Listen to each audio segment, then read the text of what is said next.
Hello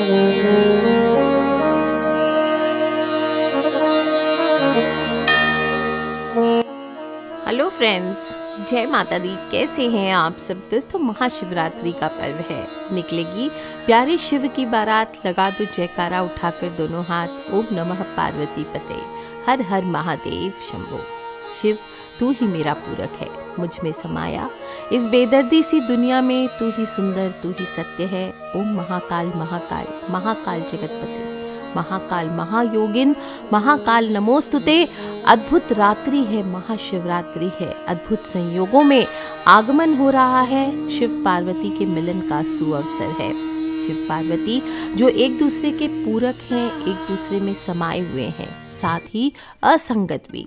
एक तरफ वैराग तो दूसरी ओर भोग, कभी निष्क्रिय तो कभी गतिशील। और यही आदर्श साझेदारी कहिए या पार्टनरशिप कहिए, दुनिया में मौजूद सभी सुंदरता का कारण है। माता पार्वती ने पति के रूप में महादेव शिव को पाने के लिए बहुत घोर तपस्या की, और उसी तपस्या का फल ही महाशिवरात्रि है। और पूरे वर्ष जो शिव भक्त होते हैं वो बड़ी बेसब्री से महाशिवरात्रि का इंतजार करते हैं। शिवरात्रि की रात जागने की रात्रि होती है। कुछ लोग पूरी रात पूजन करते हैं और कुछ लोग ध्यान अवस्था में जाने के लिए जागरण करते हैं। और इस रात जागने का साइंटिफिक कारण भी है महाशिवरात्रि, जब ऊर्जा का प्रवाह ऊपर की ओर होता है। इक्विनॉक्स यानी इस समय ग्रह का जो सेंट्रल फ्यूगल फोर्स होता है वो एक तरह खास तरह से काम करता है, और ये बल मनुष्य को ऊपर की ओर गति करता है। इसलिए योगिक परंपराओं में महाशिवरात्रि की रात ये नियम डाला गया है कि इस रात कोई भी लेटेगा नहीं। आपकी रीढ़ की हड्डी सीधी होनी चाहिए, ताकि आप ऊर्जा के साथ इस प्राकृतिक चढ़ाव का पूरा लाभ ले सके और ऊर्जा ऊपर की ओर जा सके। इस दिन भगवान शिव का शिवलिंग का अभिषेक भी करना चाहिए। दूध, दही, घी, शहद, शक्कर आदि मिलाकर अभिषेक करें या अलग अलग अभिषेक करें, पर 5 बेलपत्र कम से कम भोलेनाथ को चढ़ाना चाहिए और उनका श्रृंगार करना चाहिए। विशेष रूप से उनकी मनपसंद चीज़ों से उनका श्रृंगार करना चाहिए। भांग हो, धतूरा हो, बेलपत्र हो, निरंतर जल अभिषेक करना चाहिए। आदि शक्ति के कहने पर देवताओं ने भगवान शिव के सिर पर इस दिन भांग, धतूरा, बेलपत्र रखा था और निरंतर जल अभिषेक किया था, जिसकी वजह से जब उन्होंने विष का पान किया था तो उनके मस्तिष्क का ताप कम हुआ था। इसलिए ये चीज़ें भोलेनाथ को अत्यंत ही प्रिय है। आप चाहें तो सभी चीज़ें एक साथ मिलाकर या एक एक करके भी शिवलिंग पर चढ़ा सकते हैं। और शिवजी का त्रिशूल हो, डमरू की ध्वनि हो, मंगल गुरु से संबंधित होता है।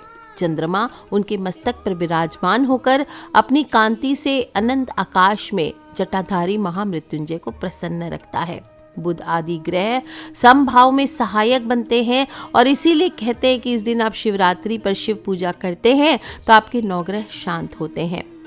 महाशिवरात्रि मनाने के पीछे इस दिन क्षीण चंद्रमा के माध्यम से पृथ्वी पर कहा जाता है अलौकिक लयात्मक शक्तियाँ आती है, जो मनुष्य के जीवन शक्ति में वृद्धि करती है।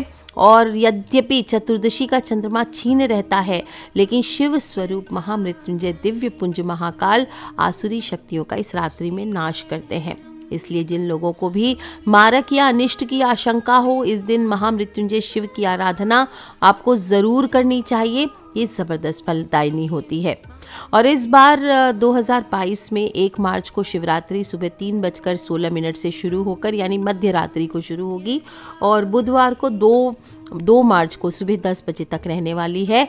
रात्रि की पूजा शाम को 6:22 से शुरू होकर रात को 12:33 तक रहने वाली है। और जो लोग भी शिवरात्रि में 4 प्रहर की पूजा करना चाहते हैं वो ध्यान रख लें, पहले प्रहर की पूजा 1 मार्च को शाम को 6:21 से रात में 9:27 तक होगी। दूसरे प्रहर की पूजा 1 मार्च की रात्रि को 9:27 से 12:33 तक होगी।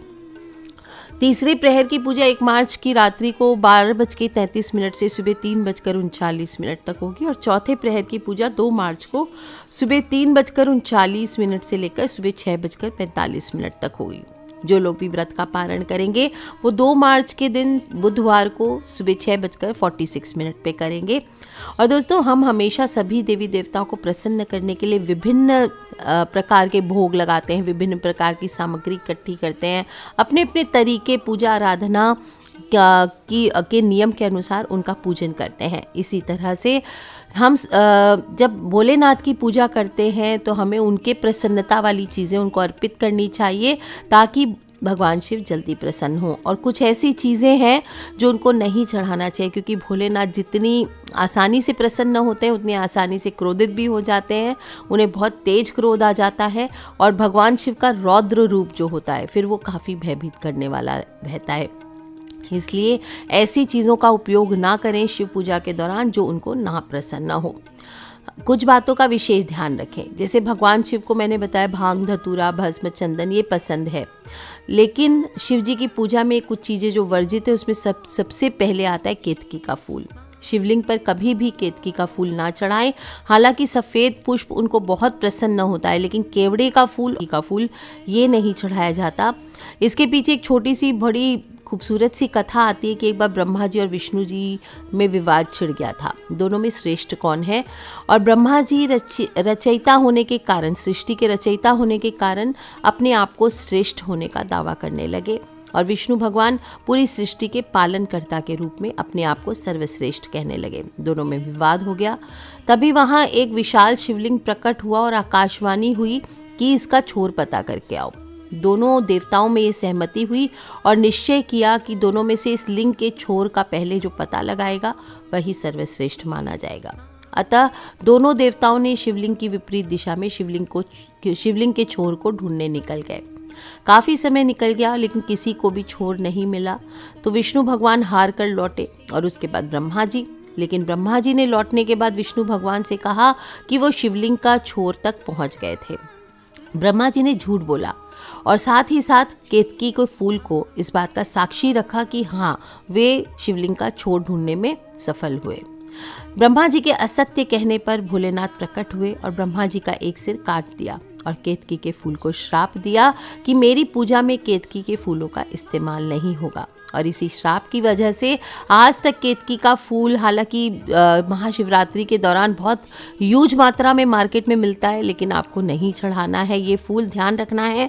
साथ ही साथ केवड़े का फूल अति सुगंधित होता है, बहुत कड़ा सुगंध होता है, इसलिए ना तो केवड़े का इत्र आप शिवलिंग पर चढ़ाएं और ना ही आपको केवड़े का फूल उनको अर्पित करना चाहिए। इससे कहा जाता है मोह माया की ओर ध्यान आकर्षित होता है और शिवजी इन चीज़ों से दूर रहते हैं। सिर्फ केतकी का फूल ही नहीं, उनको मोह माया की बाकी चीज़ों से भी दिक्कत होती है, जैसे कि पूजा में नारियल का पानी नहीं चढ़ाना है। भगवान शिव जी की पूजा में ये वर्जित बताया गया है। देवी लक्ष्मी का प्रतीक माना गया है। श्री कहते हैं ना नारियल को, तो श्री का प्रतीक है यानी लक्ष्मी का प्रतीक है, और इसलिए भोलेनाथ की पूजा में आपको कभी भी नारियल पानी नहीं चढ़ाना चाहिए। कुछ लोग अभिषेक करते हैं, ऐसा ना करें। भगवान शिव की पूजा में तुलसी के पत्तों को भी नहीं चढ़ाना चाहिए। इसके पीछे भी जालंधर राक्षस की कथा आती है कि जालंधर को वरदान मिला था कि उसे अपनी पत्नी की पवित्रता की वजह से कोई पराजित नहीं कर सकता, लेकिन भगवान विष्णु और शिव ने छल से उसका पतिव्रत धर्म तोड़ा और जालंधर की मृत्यु की खबर जब वृंदा ने सुनी तो वृंदा ने आत्महत्या कर ली और उस जगह पर तुलसी का पौधा उग गया। तब वृंदा ने शिवजी को श्राप दिया था कि उनकी पूजा में तुलसी पत्तियां वर्जित रहेंगी। भगवान शिव की पूजा में हल्दी को भी वर्जित माना गया है। वैसे हर मांगलिक कार्य में हमारे देश में हल्दी हर चीज़ में चढ़ाई जाती है। महिलाओं की सुंदरता को बढ़ाने के लिए इस्तेमाल होती है। शिवलिंग पुरुषत्व का प्रतीक होता है, इसलिए शिव पूजा में हल्दी वर्जित बताई गई है। गंध हो, औषधि के रूप में हल्दी प्रयोग होती है, लेकिन शिवलिंग पर हल्दी चढ़ाने से भयंकर दोष लगता है। आप कहाँ चढ़ा सकते हैं? जो जलधारी होती है, शिवलिंग को मत टच कीजिए। जो जलाधारी होती है, जहाँ से जल का निकास होता है, वहाँ पर वो 2 भागों से मिला हुआ होता है। एक भाग शिवलिंग का प्रतीक होता है शिव जी का, दूसरा भाग जलाधारी माता पार्वती का प्रतीक माना गया है, और इसलिए हल्दी जब भी चढ़ानी हो तो आप जलाधारी पर चढ़ाइए। इसी प्रकार जो सिंदूर है वो भी हर स्त्री चढ़ाती है, अपने पति की लंबी उम्र के लिए लगाती है, लेकिन शिवलिंग पर आपको सिंदूर या कुमकुम नहीं चढ़ाना चाहिए, क्योंकि भोलेनाथ बैरागी हैं और ये चीज़ें गृहस्थ के लिए होती हैं। इससे कोई फल नहीं मिलेगा और अगर शिवलिंग पर चढ़ाते तो उल्टा दोष प्राप्त होता है। इसलिए आपको चढ़ाना है सिंदूर भी तो आप जलाधारी पर चढ़ाएं। शिव जी की पूजा में शंख का उपयोग भी वर्जित है, क्योंकि अगेन ये कथा आती है छोटी सी कि भगवान शिव ने शंखचूड़ नामक राक्षस का वध किया था और उसके शरीर के भस्म से ही शंख की उत्पत्ति हुई थी। अब शंख को उसी असुर का प्रतीक माना जाता है जो भगवान विष्णु का भगत था और इसलिए शिव जी की पूजा में शंख का उपयोग नहीं किया जाता, ना ही शंख से जल अर्पित करते हैं। शिव जी की पूजा में भगवान विष्णु के मैल से उत्पन्न हुए तिल को भी नहीं चढ़ाना चाहिए। अगर आप बेलपत्र और फूल ना हो, लेकिन कई शास्त्रों में बताया गया है कि बेलपत्र फूल आदि ना हो और पाप आप अपने शमन करना चाहते हैं तो काले तिल चढ़ाए जा सकते हैं। कैसे चढ़ाए जा सकते हैं? आपको एक लोटे में जल ले लीजिए, उसमें काले तिल डाल लीजिए, उसके बाद उस जल से आप भोलेनाथ का अभिषेक कर सकते हैं।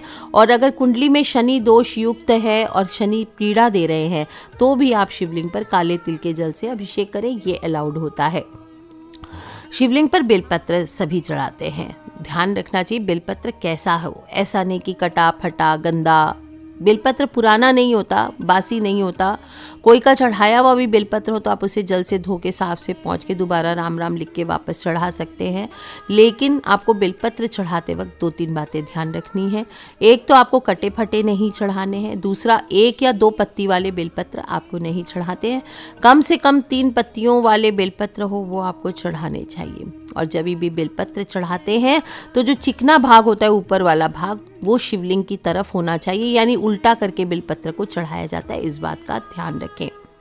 भगवान शिव को जब भी आप चंदन लगाते हैं तो ये बात का ध्यान रखना है कि अनामिका उंगली, यानी जो आपकी रिंग फिंगर होती है, उसी से आपको चंदन लगाना चाहिए। इसके अलावा दूसरी उंगली का उपयोग नहीं करना चाहिए। अब बात कर लेते हैं अक्षत की। शिव जी की पूजा में सभी जानते हैं उनके ऊपर अक्षत चढ़ाया जाता है। अक्षत शब्द ही लोग चावल नहीं तो बोलते हैं, लेकिन अक्षत शिव जी की पूजा से ही सभी लोग सीखते हैं। अक्षत क्या होता है? बिना टूटे हुए चावल, इसे अक्षत कहते हैं। हमेशा शिव जी की पूजा में चावल समूचे होने चाहिए, यानी पूरे पूरे होने चाहिए। टूटा हुआ चावल शिव पूजा में वर्जित बताया गया है।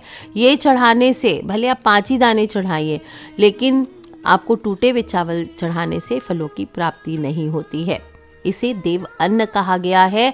कहा जाता है कि आप भोलेनाथ पर कुछ ना करें, लेकिन सिर्फ 5 दाने चावल आप रोज चढ़ाते हैं तो भी आपको अपार ऐश्वर्य की प्राप्ति होती है, क्योंकि चावल को बहुत ही श्रेष्ठ माना गया है, देव अन्न माना गया है। और अगर इसे सुगंधित द्रव्यों के साथ मिक्स करके, अष्टगंध के साथ या चंदन के साथ आप शिवलिंग पर अर्पित करते हैं और भगवान से प्रार्थना करते हैं कि भगवान आप भक्त की भावना को स्वीकार करें, हमारा पूजन अक्षत की तरह पुण्य हो, और इस तरह से अन्न में श्रेष्ठ होने के कारण भगवान को चढ़ाते समय अगर ये भाव रखते हैं कि जो कुछ भी अन्न हमें प्राप्त हो रहा है वो हम आपको अर्पित करते हैं, आपकी कृपा हमें प्राप्त हो, इस प्रकार से मन में भाव करते हुए आपको चावल यानी अक्षत अर्पित करने चाहिए भोलेनाथ को। दोस्तों, चावल के 5 दाने उतना ही फल देते हैं जितने चुटकी भर चावल या 1 मुट्ठी चावल। और भोलेनाथ को सिर्फ चावल ही नहीं, अरहर की दाल जो होती है उसके पत्ते या फिर अरहर की दाल चढ़ाना भी शुभ होता है। जो भी कहते हैं कि भक्त भोलेनाथ को नियमित रूप से अरहर की दाल के पत्ते या अरहर की दाल चढ़ाते हैं, उनके जीवन में धन, ऐश्वर्य और सुख समृद्धि की वृद्धि होती ही होती है, दुखों से राहत मिलती है। खासकर अगर आपके जीवन में कोई बहुत तकलीफ हो रही हो, दूर नहीं हो रही हो, कोई विशेष कार्य पूरा नहीं हो रहा हो, तो इस बार आपको दाल से विशेष उपाय करने हैं। कोई भी काम हो तो आप मनोकामना पूर्ति के लिए आप भोलेनाथ को इस बार 1 मुट्ठी मूंग की दाल चढ़ाएं। कैसे चढ़ाएंगे? अपने पूजन की थाली में 1 मुट्ठी मूंग की दाल रख लीजिए और फिर वहाँ भोलेनाथ का शिवलिंग का समस्त पूजा करने के बाद अपनी मनोकामना बोलते हुए उस दाल को, आपको मूंग की दाल या अरहर की दाल को हाथ में लेते हुए दोनों हाथों से आपको शिवलिंग पर अर्पित करना चाहिए। ऐसा करने से शिव जी अति प्रसन्न होते हैं, मन मांगी मुराद पूरी करते हैं। अगर आप नियमित आप चाहें तो हर सोमवार को भी ये उपाय कर सकते हैं, मनोकामना पूर्ति तक 2-3 महीने करके देख लीजिए। और नहीं तो आप अगर नहीं कर सकते तो कम से कम महाशिवरात्रि के दिन तो आप ये ज़रूर करें। अगर किसी के जीवन में संतान सुख में कमी आ रही है तो उसे दाल की जगह गेहूं का इस्तेमाल करना चाहिए। कहते हैं कि जो भी मनुष्य शिवलिंग पर एक मुट्ठी गेहूं अर्पित करता है उसके कुल का मान बढ़ाने वाली संतान का सुख उसे प्राप्त होता है। और ऐसा करने से शिवजी प्रसन्न होकर के भक्त के साथ साथ उसके परिवार को भी सुख समृद्धि का आशीर्वाद देते हैं। कुछ बातों का ध्यान मैंने पहले भी बोला, आपको ध्यान रखना है। एक तो शिवलिंग जिसका निर्माण साधारण पत्थर से, मिट्टी से, चीनी मिट्टी से आदि से होता है या पारद से, कोई भी चीज़ से, ये जो चीज़ें से निर्मित, नेचुरल चीज़ों से निर्मित जो शिवलिंग होती है उस पर चढ़ा हुआ प्रसाद आपको नहीं खाना चाहिए। कोई भी नदी में, जलाशय में प्रवाहित कर दीजिए, गौ माता को खिला दीजिए। कहा गया है शिव पुराण में कि शिव जी का प्रसाद सभी प्रकार के पापों को दूर करने वाला है। जो कहते हैं उनके प्रसाद का दर्शन कर लेता है तो उसके असंख्य पाप नष्ट होते हैं। कैसे लगाना चाहिए? भोग अलग से लगाएं। जो शिवलिंग को टच हो गया है वो शिवलिंग का प्रसाद चंडेश्वर का भाग माना गया है। चंडेश्वर यानी भूत प्रेतों का अंश माना जाता है, इसलिए कहा जाता है अगर आप खाते हैं तो आप खुद चंडेश्वर हो जाते हैं। तो इसलिए शिवलिंग को टच किया हुआ प्रसाद आपको नहीं खाना है। जो अलग से आपने भोग लगाया है उसको ज़रूर आरोगना चाहिए। एक बार पार्वती माता भगवान शंकर के साथ सत्संग कर रही थी, तब उन्होंने भोलेनाथ से पूछा कि गृहस्थ जो हैं उनका, सन्यासियों का कल्याण तो निश्चित है, लेकिन जो गृहस्थ हैं उनका कल्याण कैसे हो?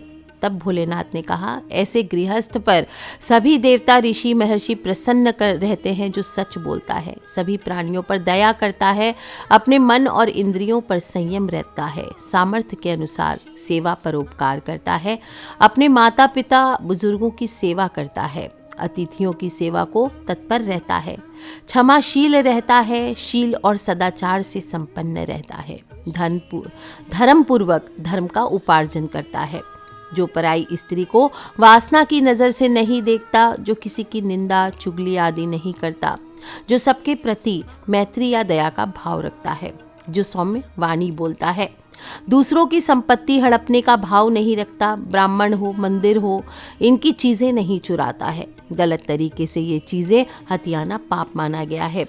इसके अलावा सज्जन पुरुषों को परेशान करता है, नुकसान पहुंचाता है, ये सब भी महापाप की श्रेणी में आता है।